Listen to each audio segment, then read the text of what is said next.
to the Mousey Makes podcast. In case you haven't met me before, I'm Helen and I live in Durham in the northeast of England. And thank you very much for joining me today. Hope you're going to enjoy spending a little bit of time with me. I probably don't promote myself enough at the start of each episode or at the end or anything. I'm not very good at remembering to give reminders to subscribe if you think you'd like to keep coming back. Click on the notifications bell, like my video, and even comment, which is really nice. But I think probably I don't remember to do it because I'm not really doing this to try and grow my YouTube channel like lots of other people. I haven't got a business to promote. I'm not doing it for the money. So I'm just doing it for fun, purely for fun, and because I thought it would be really nice to be part of the YouTube community and just to connect with a few lovely people like you around the UK and the rest of the world. So yeah, so that's why I'm doing it. But I will promote my newest kind of podcast, which has been going out on Thursdays. Which I've called Gentle Words, and which is just about 5 minutes of me reading some poems with a bit of video accompanying it. I really enjoy looking for a selection of poems kind of around a theme, and yeah, I'm not sure that I'm always going to be able to have video that matches the poems. I've kind of been able to so far, but I don't think I'll always be able to, so we'll see. I think that would take me a lot longer to do that. Anyway, you're very welcome to go and have a listen and watch of the Thursday Gentle Words podcast. Today I am mostly going to be talking about hand sewing and showing you some of my hand sewing, and I'm going to show you my new sewing box, and just before we finish I think we'll pop into the kitchen to make something really nice. So today I think in the past week I've felt particularly in need of taking things a bit slower, and doing some hand stitching has just been the perfect medicine. Just being able to sit here, not expend much energy or even a huge amount of thought and just get on with my sewing. So I'm not an embroiderer, but so I'm not showing you what I've been doing because it's amazing work. I think partly I'm going to be showing you me just working slowly as a relaxing thing to watch. I love watching other people sewing or knitting or crocheting. I don't know what it is. I just find it relaxing, so maybe you'll find it relaxing too. Working on, in the video that I'm going to show you, I'm working on 3 different things. I'm working on this Boro stitching project that I've been doing for a while. I don't even know what it's going to be. I'm just enjoying slowly going in and out of the fabric, enjoying the fabrics that I've chosen as I go along, but it might become a wall hanging, or I might use it to make a little bag, or I don't really know. I haven't decided. The point of me doing this is just the process of relaxing with the stitching and going in and out. It's got no plan to it at all. I'm just picking colours as I take my fancy and going in the direction that I really feel like. Anyway, yeah, so that's one of the things. Another thing that you'll see me do is making this little felt rabbit. Again, I love making these little things out of felt. Felt is gorgeous stuff. And as ever, I will link anything that I mention in the description box below. And the other thing that you'll see me doing, the third thing that you'll see me doing is working on this stitching project. I bought it as a kit because I actually in the first place saw this bit of stitching on Pinterest, and I thought, oh, that's a really lovely pattern, just a spiral of running stitches and 3 little embroidered fish to create a fish pond, and I thought that's really beautiful. This kind of feels like it might be cheating in a way, because it came with the fabric, with the pattern printed on it. It's a bit like painting by numbers, I think. But I don't care about that. I just wanted to do it because I thought it would be lovely and relaxing to do, and that I would have a lovely thing to hang on my craft room wall when I'd finished. So yeah, so those are the 3 things that I'm going to show you. And yeah, and the other thing I thought about just showing you me stitching is that I came across this concept not so long ago of slow TV, which I think is quite popular in Scandinavian countries. And I follow Anna and Carlos, their YouTube channel, and earlier this year they Anna was on his own and just did a couple of episodes where he just sat there knitting by the fireside and for about an hour or more maybe. And I really enjoyed just having that on and doing my knitting or whatever I was doing at the time. Oh, it's really good. Yeah,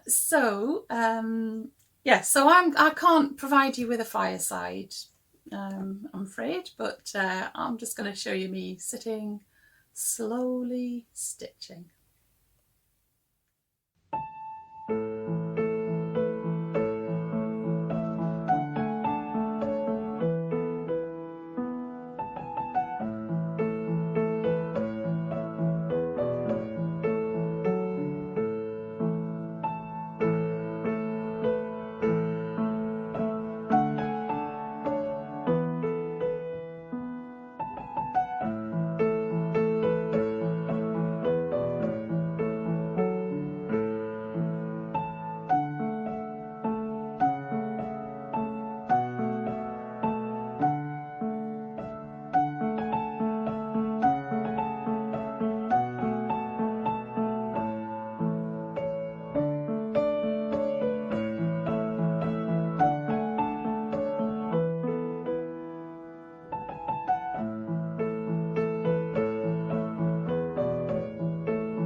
So one of the things I love watching in other people's podcasts is when they show you what's inside something that they have in their house.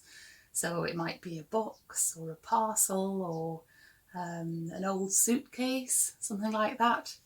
I just find it really interesting. And somebody who's really good at doing this is Kate of the Last Homely House podcast. And yeah, she's done quite a few episodes where she's just taken out an old suitcase and just gone through what's inside. And it might just be a selection of old bits of fabric and things. It doesn't have to be anything, amazing, but it's just really fascinating just to see what somebody else has gathered together. So today I thought that you might like to see inside one of my boxes. So I'm going to show you my sewing box. And I've actually, this has been prompted by the fact that I've just got a new sewing box. I've been searching for months and months in various places online. I finally found one that I thought would be excellent, just the job. And yeah, and because I did have a beautiful Cath Kidston sewing box, which was in the shape of a house, and so the roof hinged up, and unfortunately the hinges wore away, and I couldn't find a way of fixing that because they weren't normal metal hinges screwed on or anything. So sadly I decided to retire that sewing box, and since then my sewing things have just been in a plastic storage box, which is fine, does the job okay, but I really fancied something a bit prettier. So I am really happy that I've got this new sewing box. So I'm going to show you that, and I'm also going to show you inside my current sewing box, because obviously I was going to have to empty it anyway to transfer the things over. So I hope you're going to have enjoy seeing inside my sewing box. Okay, so here is my new sewing box. Take it out of the box. There we go, a beehive, isn't it lovely? Now I do notice there's a little bit of damage on the top there, but you know what? I'm not going to worry about it. So the roof opens up, and inside there's a little tray and then a big space beneath, and then it has a drawer here which I can fill with things. It's lovely. It's got embroidery and applique bees all the way around. Really lovely. I'm very pleased with that. So now is the job of emptying out my sewing things from the plastic box and putting them into here. So here's my sewing box on the shelf. I do have next to it a lovely set of threads that I was given as a gift, and which has all of the colours I want, just normal polyester cotton thread, and so that stays separate there. And on my shelves here I have got various other bits and bobs that don't go in my sewing box, or didn't used to fit. They're in separate boxes. But anyway, let's take this off the shelf and we'll have a look inside. Okay then, so on the top I have got my pinking shears, which I've had for many years, still live inside their box, and my scissors only for using on fabric. There we go. And I have a little needle case, a Cath Kidston needle case, which I haven't really used much, but I like it a lot. I like seeing it in my sewing box there. Oh, here's another needle case, sorry, with my first and last initials on, and I made this at school. I made this when I first went to secondary school when I was 11. You can see we just were given some pieces of felt, 2 pieces of felt sewn together that had to be folded, and I guess we were learning to do embroidery chain stitch there, and then we had to sew on a press stud there. But yeah, so that's very old. Had that a long time.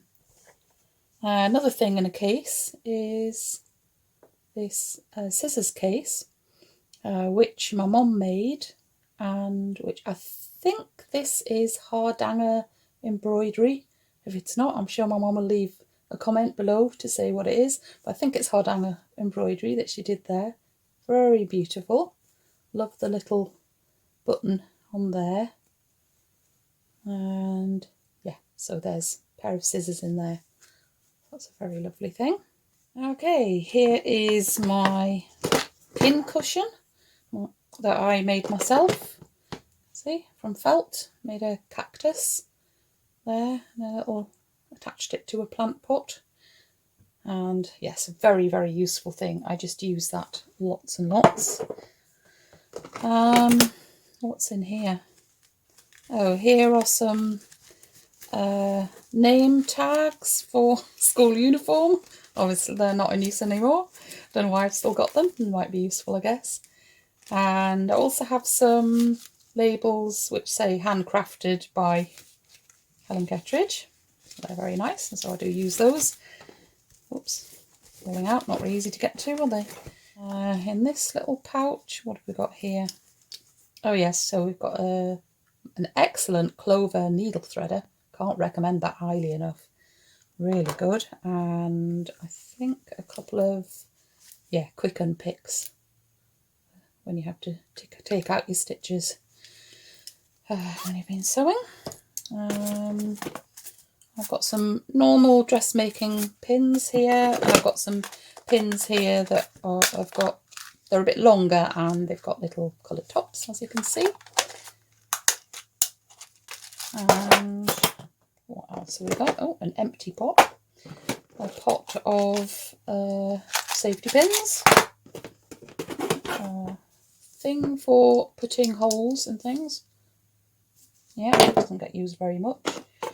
Oh, this is a little pot of threads that I bought when I decided to get into, oh, I don't even know what you call them, hand-stitched pictures, where you thread the needle through card to a particular pattern. I really, really didn't enjoy doing that, but you never know, I might be able to use those threads for something else. And here I have, oh, a loose thimble, a chalk marker for when you want to draw around patterns on fabric. We've got a little box here which looks like it's all different kinds of sewing needles. I love these little John James pebbles, they're called. Really lovely. I mostly use the darning needle ones for yarn projects. Yeah, so that's all needles in there, all different sorts of needles. And in this little pot we've got some press studs, some hooks and eyes. Yeah, that's what's in there. And then we have this tin here, which is a Kath Kidston tin. And that is filled with elastic, shirring elastic, and some wider elastic. Oh, a bit of thread as well, if that's thread. Yeah, it is. And this excellent little tool here, which you can use for threading elastic through things, if you don't want to use a safety pin. Okay, so that's that one there. And then finally a box full of assorted threads. Some needles that should be in the other box of needles. And yeah, mostly different kinds of threads. I've got some very strong thread there. I can't remember what that is. Is it linen thread, maybe? Yeah. Anyway, so I need to fit all of these things into my new sewing box. And I think rather than watch me fiddle about and try and fit things in, I shall show you when I've finished filling it. So here is my newly filled new sewing box, and I'm really pleased with how everything's fitted in. So I can now see all these different threads here much more clearly, really clearly. A few little place for bits and bobs. The only thing that didn't really have a place, which I wanted on the top, wasn't a long enough slot for that, but I've just made space with the threads there, so I think that's okay there. And then if I just take that out, I've fitted in almost everything else to here. So all the things I've shown you, I don't need to go through again, but you can see that fits in quite nicely, and a little bit of spare space as well. And then in the drawer at the bottom, I have put scissors and those needle cases that I showed you. So I think that is excellent. I am really pleased with that. And if you're interested in where I got this sewing box from, I will put it in the description box below. And then it fits very neatly onto my shelf, because I did measure it before I bought it. So perfect. And that looks much nicer than a plastic box. Well, I think we've just got time now to pop into the kitchen to go make something.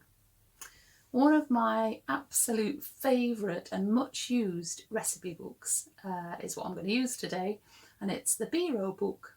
And many families in the UK certainly will have had this Boro book in their family for generations. Certainly my grandma had one, and my mum has a Boro book, and I've got one. This one's mine here, and it has an interesting history. I think the Boro company began as the Thomas Bell wholesale grocery, which operated on the banks of the River Tyne in Newcastle, and I think that was in the 1880s actually when that first started.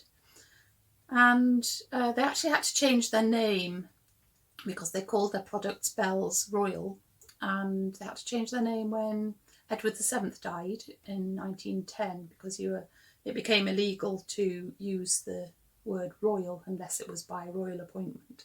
So he changed it, and he used the BE from his name, Bell, and the RO from Royal, and put them together and called them Boro. And it became a very well known make of flour in particular, certainly in the northeast of England, and it's known all around the place now. And the best-selling products were baking powder, and they sold more plain flour than anything else. Now they did make something called self-raising flour, which was basically plain flour with a raising agent as part of it, but it did cost more, and so obviously fewer people bought it. And so they decided in the 1920s to promote this self-raising flour, and they did that by having some exhibitions, and people came and watched the self-raising flour being used to make scones and pastries and things, and they would sell the products afterwards to the visitors. And of course people, not surprisingly, started asking for the recipes. So Boro produced a recipe book. The first one was published in 1923, and at first they just gave them away free at their exhibitions, and after that they did charge a nominal amount, and it's still a very, very small amount considering what an excellent recipe book it is. Yeah, and so now, since that first copy, they're now up to the 41st edition, and it's gradually changed over the years. At first it wasn't even in colour, as you can imagine, and the recipes have gradually changed. They've added, more modern ones and things, but I have got a newer edition than this one. This is the 37th edition, but this is my favourite. I didn't like some of the changes that were made in the other one that I've got. So yeah, so I'm going to show you me baking something out of this book here.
So I really love potato scones, or potato cakes they're sometimes called.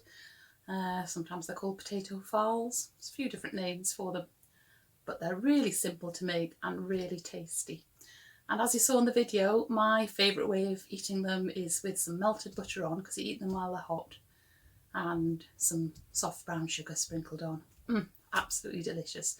But actually the picture in the Boro book shows them being served with fried egg and bacon, so they're equally good as a savoury thing. Maybe they're normally a savoury thing, I don't know, but I've always been given them with brown sugar on top. I think that's the way my mum used to give them to me when I was little. So maybe you want to have a go at making them if you haven't done so before. Anyway, it's really time for me to say goodbye now. So thanks for being with me, and I will look forward to you joining me again very soon. Okay, bye.